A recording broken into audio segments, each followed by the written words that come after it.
Hello दोस्त, कैसे हैं आप सब? उम्मीद है कि अच्छे होंगे। तो रिसर्च एप्टीट्यूड की जो हमारी पीवाईक्यू की सीरीज चल रही थी, उसमें आपका एक बार फिर से स्वागत है। हम हर एक वीडियो में सिर्फ 10 एमसीक्यूज यानी कि जो हमारे पीवाईक्यूज हैं वो सारे हम 10 पीवाईक्यूज कर रहे हैं। जब जितने भी 2004 से लेकर के अब तक के पूछे गए हैं 2025 तक, या आने वाले ईयर्स में जितने भी रिसर्च एप्टीट्यूड के क्वेश्चंस होंगे वो हम ऐड करते हुए चलेंगे। और आपकी जानकारी के लिए बता दूं कि जो इससे पहले हमने जो एक और सीरीज स्टार्ट की है कम्युनिकेशन की, उसमें भी हम पीवाईक्यूज कर रहे हैं, तो आप उसको भी देख सकते हैं। और टीचिंग एप्टीट्यूड की भी चल रही है, साथ साथ में आप मैथमेटिकल रीजनिंग के पीवाईक्यूज की भी सीरीज देख सकते हैं। तो जितने भी पीवाईक्यूज हैं रिसर्च के, कम्युनिकेशन के, टीचिंग के या मैथमेटिकल रीजनिंग के, वो सारे हम आने वाली वीडियोस में कवर करेंगे। हम अपनी प्रीवियस वीडियोस में अराउंड 90 क्वेश्चंस डिस्कस कर चुके हैं, जो आप हमारी प्लेलिस्ट से देख सकते हैं। तो देखते हैं आज की इस वीडियो में 10 मोर क्वेश्चंस। हमारा पहला क्वेश्चन है, research is searching again and again finding solution to any problem working in a scientific way to search for truth of any problem, none of the above. तो इसका जो right answer है guys वो है working in a scientific way to search for truth of any problem. ये searching again and again research नहीं होती, ना finding solution to any problem is also not research, none of the above. तो इसका जो right answer है वो option C है। A common test in research demands much priority on reliability, usability, objectivity, all of the above। तो जो common test होता है रिसर्च में वो सारी चीज़ें डिमांड करता है कि वो रिलायबल भी हो, यूजेबल भी हो और ऑब्जेक्टिव भी हो। तो all of the above will be the right answer. Next question है, which of the following is the first step in starting the research process. तो इसमें हमें बताना है कि इसमें कौन सा फर्स्ट स्टेप है starting the research process. Searching source of information to locate problem, survey of related literature, identification of problem, searching for solutions to the problem. तो जो मोस्ट इम्पोर्टेंट स्टेप रहता है या वेरी फर्स्ट स्टेप होता है वो identification of problem होता है, क्योंकि जब तक आप प्रॉब्लम नहीं आइडेंटिफाई करेंगे तब तक फिर जो है search source of information to locate problem, ये सब कोई मतलब नहीं बनता है इनका, ना सर्वे ऑफ रिलेटेड लिटरेचर का भी नहीं, जब तक आप प्रॉब्लम आइडेंटिफाई ना कर लें। और searching for solutions to the problem, ये तो वैसे भी नहीं होगा। नेक्स्ट क्वेश्चन है, a researcher studying which administrative style contributes more to institutional effectiveness is conducting basic research, action research, applied research या none of the above। तो जो गाइस इसका राइट आंसर होगा वो है अप्लाइड रिसर्च, बिकॉज हम जानते हैं कि अप्लाइड रिसर्च जो होती है वो कंडक्ट की जाती है प्रैक्टिकल या रियल वर्ल्ड प्रॉब्लम्स को सॉल्व करने के लिए, और इससे हमें हेल्प मिलती है डिसीजन मेकिंग में, और जो हमारी प्रैक्टिसेस चल रही होती हैं उसको इम्प्रूव करने के लिए। तो studying which administrative style contributes more to institutional effectiveness is directly aimed to improving the functioning या management of an institution, not just generating theory। बाकी जो दूसरे ऑप्शन हैं वो अगर हम देखें बेसिक रिसर्च, तो ये हमारी थ्योरी बिल्डिंग के लिए यूज़ की जाती है या हम नॉलेज को एक्सपेंड करना चाहें। और जो हमारी एक्शन रिसर्च होती है ये कंडक्ट की जाती है प्रैक्टिशनर्स के ज़रिए, जैसे कि टीचर्स हो गए, एडमिनिस्ट्रेटर्स हो गए, उनके अपने जो इमीडिएट लोकल प्रॉब्लम्स होती हैं, यानी कि बस जो एक प्रॉब्लम सामने ही बस उसको फ़ौरन से सॉल्व करना है। तो इसमें किसी तरह का जो है बहुत ज़्यादा इंटरवेंशन की चीज़ नहीं होती है इसमें, सिंपली इमीडिएट प्रॉब्लम को सॉल्व की जाती है एक्शन रिसर्च में। Normal probability curve should be positively skewed, negatively skewed, leptokurtic skewed, zero skewed। तो जो नॉर्मल प्रोबेबिलिटी कर्व होता है गाइस वो होता है जीरो स्क्यूड। तो जब भी आप नॉर्मल प्रोबेबिलिटी कर्व देखेंगे तो जीरो स्क्यूनेस इसमें ज़ीरो होती है। जैसे यहाँ पे मैंने आपकी इंफॉर्मेशन के लिए कुछ चीज़ें ऐड करती हैं, आप देख लीजिए। जैसे जो नॉर्मल प्रोबेबिलिटी कर्व होता है उसको मेसोकर्टिक कर्व भी बोलते हैं, उसकी कर्टिसिस जो होती है वो नॉर्मल रहती है। और ये बेल शेप्ड कर्व होता है, कई बार ये चीज़ें एग्जाम में पूछी जा सकती हैं। बेल शेप्ड कर्व होता है, मेसोकर्टिक होता है, जो ऊपर वाला होता है ये ऊपर का हिस्सा वो लेप्टोकर्टिक, और ये नीचे वाला है प्लेटोकर्टिक होता है। और जो इसमें आप ये देख रहे हैं 99%, 95% और ये 68%। तो जो नॉर्मल कर्व का डिस्ट्रीब्यूशन होता है वो अराउंड 68% होता है। इसका ये मतलब होता है कि approximately 68% of data falls within one standard deviation of the mean, और अगर 95% है तो approximately 95% of the data falls within 2 standards of deviations of the mean, और ये इसका मतलब होगा 3 standards of deviations of mean. ये देखिए आप, स्क्यूनेस जो होती है, इसमें स्क्यूनेस जो नॉर्मल डिस्ट्रीब्यूशन होता है उसमें स्क्यूनेस जो होती है वो 0 रहती है, और मीन मीडियन मोड की वैल्यू बराबर होती है नॉर्मल डिस्ट्रीब्यूशन कर्व में। ये भी एग्जाम में कई बार पूछा जाता है, और आप इस तरीके से देख सकते हैं कि ये स्क्यूड लेफ्ट है। जब अगर लेफ्ट की तरफ स्क्यूड होगा कर्व तो उसको बोलेंगे निगेटिवली, और अगर राइट की तरफ स्क्यूड होगा तो उसको बोलेंगे पॉजिटिवली स्क्यूड कर्व। तो ये कुछ इन्फॉर्मेशन है बेसिक सी, आप इसको देख सकते हैं। आपकी इन्फॉर्मेशन के लिए मैंने इसमें पुटअप कर दिया था। नेक्स्ट क्वेश्चन देखते हैं क्या है।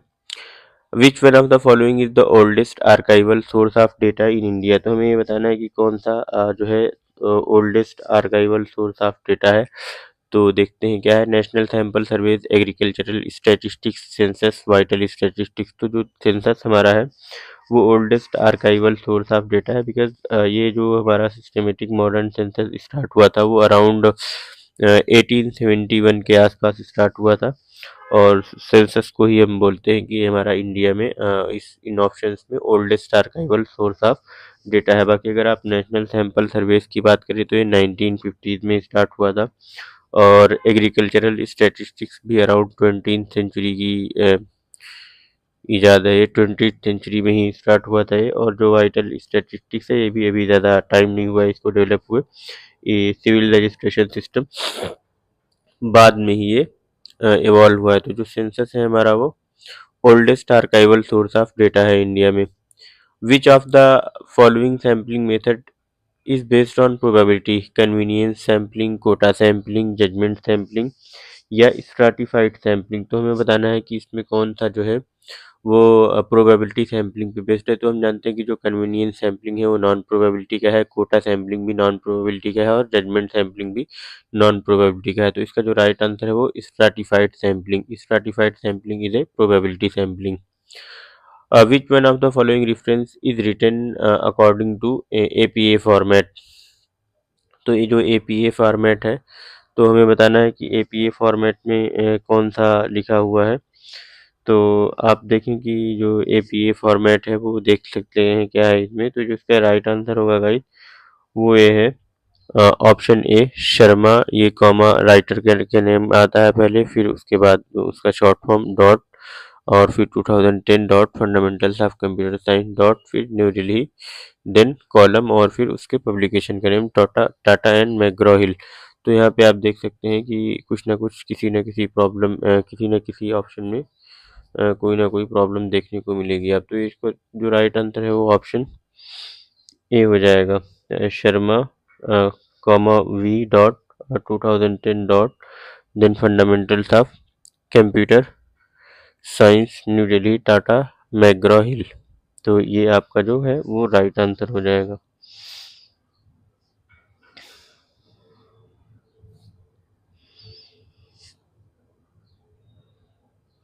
यहाँ पे देखें ये आपका इसमें ये यूज़ नहीं हुआ है कॉलम में, यहाँ कॉलम में नहीं यूज़ हुआ है, और यहाँ पे ये डी शर्मा एक्स्ट्रा, ये जो Sharma V dot fundamentals of computer science New Delhi Tata McGraw Hill, यहाँ पे एक कॉमा एक्स्ट्रा आ गया है। तो आप देख लें ये इसका एग्जैक्ट फॉर्मेट है APA स्टाइल का। Arrange the following steps of research in correct sequence. तो हमें जो स्टेप रिसर्च के स्टेप्स होते हैं उसका करेक्ट सीक्वेंस बताना है कि कौन सा पहले आएगा। तो हम देखते हैं क्या है ये। अच्छा यहाँ हमारा 1 2 3 ये करना भूल गए, 1 2 3 4 5 6। तो 6 स्टेप्स हैं। तो हम जानते हैं सबसे पहले हमारा आइडेंटिफिकेशन ऑफ प्रॉब्लम आएगा, फिर उसके बाद देखते हैं लिस्टिंग ऑफ रिसर्च ऑब्जेक्टिव, ठीक है, लिस्टिंग ऑफ रिसर्च ऑब्जेक्टिव आ जाएगा। देन उसके बाद हमारी मेथडोलॉजी आ जाएगी, मेथडोलॉजी के बाद हम कलेक्ट करेंगे डेटा, डेटा कलेक्शन, मेथडोलॉजी ये 4 नंबर पे, डेटा कलेक्शन तीसरा, फिर ये हमारा आ जाएगा डेटा एनालिसिस उसके बाद, एंड देन हमारा आ जाएगा रिजल्ट्स एंड डिस्कशन। तो ये हमारा स्टार्ट होगा आइडेंटिफिकेशन ऑफ प्रॉब्लम से, then listing of research objective, then methodology. तो यहाँ पे 1 2 4, तो ये हमारा ऑप्शन बी इस तरीके से करेक्ट हो जाएगा। लास्ट क्वेश्चन है आज की इस वीडियो का। Identify the incorrect statement A hypothesis is made on the basis of limited evidence as a starting point for further investigations। तो ये तो ठीक है। दूसरा ऑप्शन है ए hypothesis is a basis for reasoning without any assumption of it truth. तो ये भी ठीक है। Hypothesis is a proposed explanation for a phenomenon. ठीक है, ये एक तरह से प्रपोज्ड एक्सप्लेनेशन होता है एक फिनोमिनन का। देखते हैं चौथा ऑप्शन क्या है। Scientific hypothesis is a scientific theory. ऐसा नहीं है, साइंटिफिक हाइपोथेसिस थ्योरी हो भी सकती है और नहीं भी हो सकती है, क्योंकि जो हमारी हाइपोथेसिस होती है, जो जो भी हमारी हाइपोथेसिस रहेगी, जो हमारी हाइपोथेसिस होगी वो एक तरह से होती है टेंटेटिव या टेस्टेबल प्रोपोजिशन होती है, जिसे हम प्रपोज करते हैं एक्सप्लेन करने के लिए किसी फिनोमिनन को। और जो एक थ्योरी होती है वो एक वेल सब्सटेंशिएट कहते हैं या स्ट्रक्चर्ड एक्सप्लेनेशन होता है, जो सपोर्टेड होती है एक्सटेंसिव एविडेंस के थ्रू या रिपीटेड टेस्टिंग के थ्रू। तो इस तरीके से हम देख सकते हैं कि जो साइंटिफिक हाइपोथेसिस है वो कभी भी सेम नहीं हो सकती है। साइंटिफिक हाइपो जो साइंटिफिक हाइपोथेसिस होती है वो कभी भी सेम नहीं होती साइंटिफिक थ्योरी की तरीके से। तो बाकी सारे ऑप्शन जो है वो सही है, बस ये खाली एक लास्ट वाला जो ऑप्शन है हमारा वो इनकरेक्ट है। तो guys thank you so much video देखने के लिए। तब तक के लिए गुड बाय। मिलते हैं आपसे नेक्स्ट वीडियो में। लाइक करें, शेयर करें, सब्सक्राइब करें और कमेंट करके बताएं कि आपको वीडियो कैसी लगी। और आप हमारी जो प्रीवियस वीडियोस हैं कम्युनिकेशन की या फिर ये रिसर्च वाली हो गई और या टीचिंग एप्टीट्यूड की, या हमारी जो मैथमेटिकल रीजनिंग की है, वो आप हमारे प्लेलिस्ट से देख सकते हैं जाकर के। हम सारे प्रीवियस ईयर क्वेश्चन पेपर करेंगे। आप केवीएस मदान की बुक से सिंपल पढ़ लें सारे कंसेप्ट पेपर 1 के, और उसके जो एमसीक्यूज दिए हुए हैं प्रैक्टिस के लिए एमसीक्यूज सॉल्व कर लें। इतना करने के बाद आप सीधे सीधे पीवाईक्यूज पे आ जाएं, तो आप पेपर 1 में बहुत अच्छा स्कोर कर सकते हैं। मैं 35 क्वेश्चंस एटलीस्ट कर सकते हैं आउट ऑफ 50। तो आपको जेआरएफ निकालने के लिए कम से कम मिनिमम 35 क्वेश्चंस चाहिए ही चाहिए होंगे। मैं आपसे किसी दिन अपना एक्सपीरियंस शेयर करूंगा कि मैंने जेआरएफ किस तरीके से क्लियर किया था और क्या क्या स्ट्रेटजी रही थी। तो आप बने रहें हमारे चैनल के साथ। मैं आपके साथ जल्दी ही एक स्ट्रेटजी वाली वीडियो भी लेकर के आऊँगा। Thank you.